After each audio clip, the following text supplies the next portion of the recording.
Speak up. Is this better? No.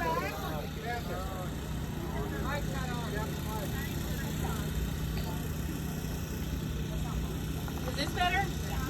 A little Is it bit. better? Mm. Now can you hear me? Mm. Don't worry about it. Don't worry about it. Somebody said. Okay, so I'm Dr. Gena Ross, and I'm a COVID-19 survivor. So I can't stay out that long. I'm still, I'm doing the best I can, but one day at a time. But I am one of the congressional candidates for District 6. So August 4th is the election.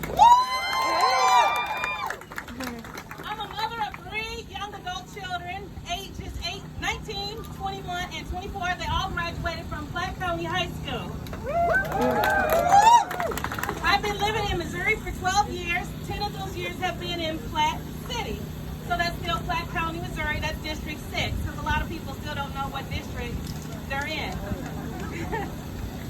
I relocated to Missouri to get away from my ex-husband, who told me that I would never make it without him. But can you see me now? Yeah. This is the show me state, right? Yeah. It wasn't easy starting life all over again as a single mother in a new state with no family and no friends. But I'm a conqueror, and I'm a believer and an achiever. I have a doctorate degree in public policy and administration, a master's in public administration, a bachelor's in business administration, and an associate's in urban ministries. All right. I'm an assistant professor at Kansas City, Kansas Community College. I teach business, and in the fall I teach American government. I'm also an adjunct instructor for Baker University, and I serve on various committees. In 2015, I was a constituent services representative for Senator Claire McCaskill. I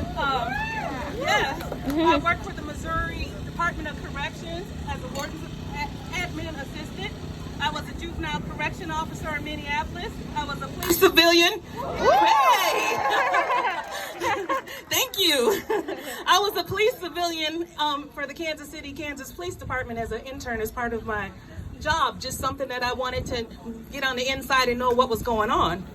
I was a substitute teacher from 2008 to 2015 in various school districts in the greater Kansas City area and USD 500. So I was born and raised in Minneapolis, Minnesota, on the south side, just 4 blocks away from where George Floyd was senselessly murdered by the knee of an officer with 3 other officers as accomplices.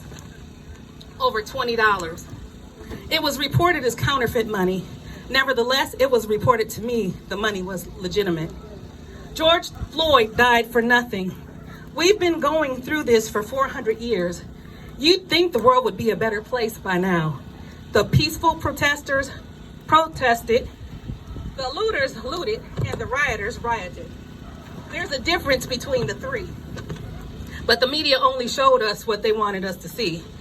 Police officers that don't take their oath seriously shouldn't wear the badge. They should be held accountable and prosecuted just like if it were you or I that committed a crime. That's right. That's right.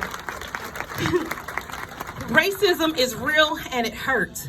I took George Floyd's death personal because when I first heard of the murder, I didn't know if it was one of my nephews because my family is in Minneapolis. I didn't know if it was one of my friends' loved ones. It's very scary to be a mother that looks like me, that has sons. I have 2 sons, and I have my daughter that's right there. You know, it's like being black sometimes is a death sentence, and it shouldn't be that way. My mother lost her first-born child, my older sister, to racism in 1994. My sister was hung to death, and it was deemed suicide. We know that it wasn't because the place where my sister was, she was the only one that looked like her in greater Minnesota. So how can you go for treatment and then you don't come out alive? And when I had talked to my sister, she had told me that she was scared because they were drawing nooses over saying die, N-word, die. So she was terrified, and where they found my sister at, that's where she was scared of the place where they found her. But it just all got covered up. That's not right. It's not right. And that hurt me. She had 5 children. So my mother took some, and then the other grandmother took some. And my mother was getting tired because I'm the youngest daughter. And so I took one and my nephew to try to help my mother out, and I was still young myself. Racism hurts. So why do some people not see us as humans and treat their animals better than us? We are all the same. The only thing that makes us look different is our outward appearance. None of us asked to be here in this world, but we are here. Therefore, we need to embrace one another because truly we are better together. Can you say better together? Better together. Since I've been in Platte, that's where I experienced the most racism, my children and I. But we kept going, and I kept reporting to the school district, the Office of Civil Rights, or whomever, because it's not acceptable. Slave days are over. And by the way, my great-great-great-grandfather on my mother's side was a white slave owner named Mr. Griggs. So just because my skin is brown, it doesn't mean that we're not related. We shouldn't be divided by our own skin color. We should be unified and respect one another, even if we don't agree on everything. All right, yeah.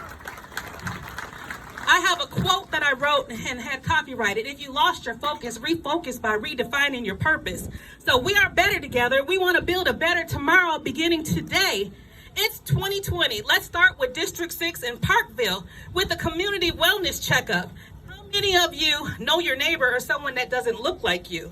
You ask yourself that question. Born in the same generation as you. It's time to get out of the box. Everybody is somebody, nobody left behind. We all should take ownership in our districts, in our communities, whether it's Gen Z, baby boomers, millennial, from pre-K to senior citizen. Everybody matters. Everybody's voice matters. You got to use your voice. You got to know your power.